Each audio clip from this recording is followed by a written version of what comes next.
Olá, meus queridos amigos, vocês pediram e eis que eu vou apresentar agora para vocês uma análise da obra A Criação de Adão, feita pelo gênio da pintura e da escultura Michelangelo. Se você quer crescer em cultura, fique aqui nos próximos minutos porque eu garanto que você vai se surpreender com o que vem pela frente. Roda a vinheta!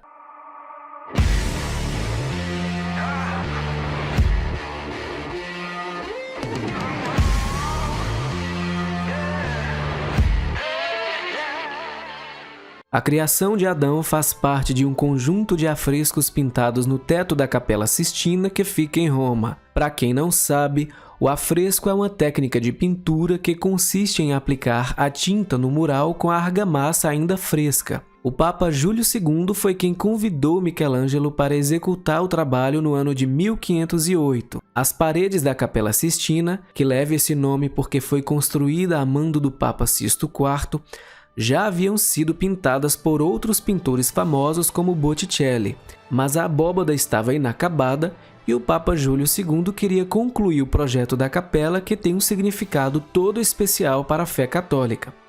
É nesta capela que acontece o conclave, que é a reunião dos cardeais para eleger o Papa que irá governar toda a igreja. A Criação de Adão foi pintada no teto desta capela, que mede 21 metros de altura. De início, Michelangelo recusou o trabalho porque ele dizia ser um escultor e não pintor, mas o Papa insistiu até que o grande Michelangelo aceitou o desafio.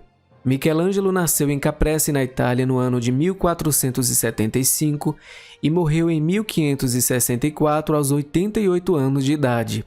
Dentre as obras mais famosas do artista, podemos citar Davi, Moisés, a Pietà, que está exposta na Basílica de São Pedro em Roma, o Juízo Final e o Teto da Capela Sistina, uma obra-prima do estilo renascentista que marcou a história da arte. A cena representa o episódio da criação do homem que está descrito no livro do Gênesis. Observe que Michelangelo quis dar um contraste maior na cena ao escolher cores mais neutras para compor o fundo do quadro. Aliás, o Renascimento tensionou dar mais realismo à narrativa ao usar cores mais claras e escuras, dando mais volume no quadro. Como as coisas são lidas da esquerda para a direita, vamos falar primeiro da figura do lado esquerdo do quadro. Aqui nós vemos Adão, o primeiro homem. Adão está deitado na terra como que acabando de acordar de um sono profundo, ainda sem forças, apoiando-se sobre o braço direito. O corpo e a expressão do rosto estão completamente relaxados e o cotovelo esquerdo está apoiado no joelho. Repare que a posição dos personagens é de extrema importância na narrativa. A cena dá um enfoque maior na humanidade sendo criada por Deus. Caso Michelangelo tivesse optado por inverter os personagens,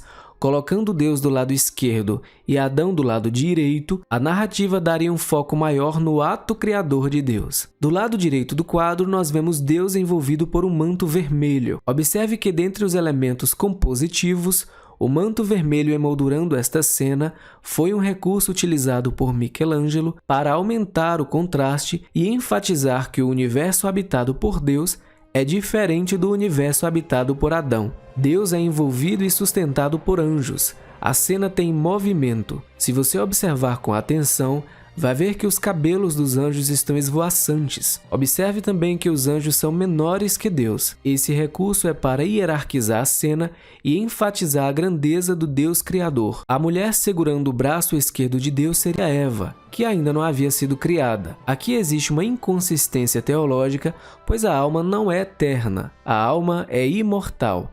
Portanto, Eva não poderia existir desde a eternidade com Deus, como se estivesse aguardando ser enviada para a Terra. O que pode ser dito é que Eva existia de certa forma na mente de Deus, mas essa existência não seria uma existência substancial. A figura de Deus Pai é retratada sem a majestade divina.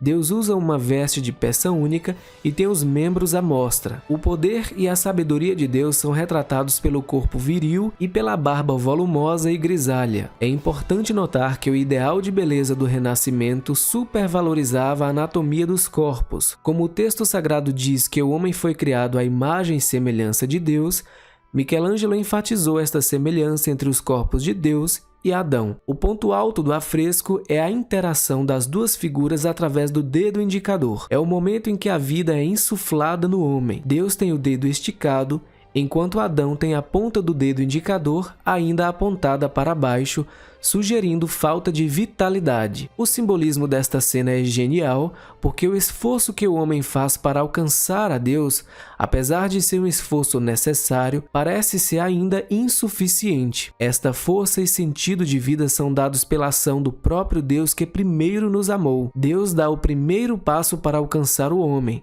mas o homem precisa colaborar com a graça divina. Michelangelo foi espetacular ao descrever o mistério da criação do homem. É claro que a interpretação científica de mundo, aspecto central do Renascimento, acabou aparecendo na narrativa. Note, por exemplo, que não existem elementos em Deus que indiquem a sua majestade e soberania. O ato criador carece de elementos sobrenaturais que elevem a figura do próprio Deus. Toda a narrativa carece de uma atmosfera sobrenatural. Quem contempla a obra de Michelangelo acaba, por fim, reconhecendo a genialidade do artista, mas não é levado a reconhecer o soberano amor com que Deus amou a humanidade. Você olha para o afresco e fala da composição, da narrativa, da anatomia dos corpos, dos matizes, das pinceladas, dos contrastes, da semelhança dos corpos, de Eva supostamente existindo na eternidade antes de ser criada. Tem até a teoria do médico que descobriu semelhanças da cena em que Deus é apoiado pelos anjos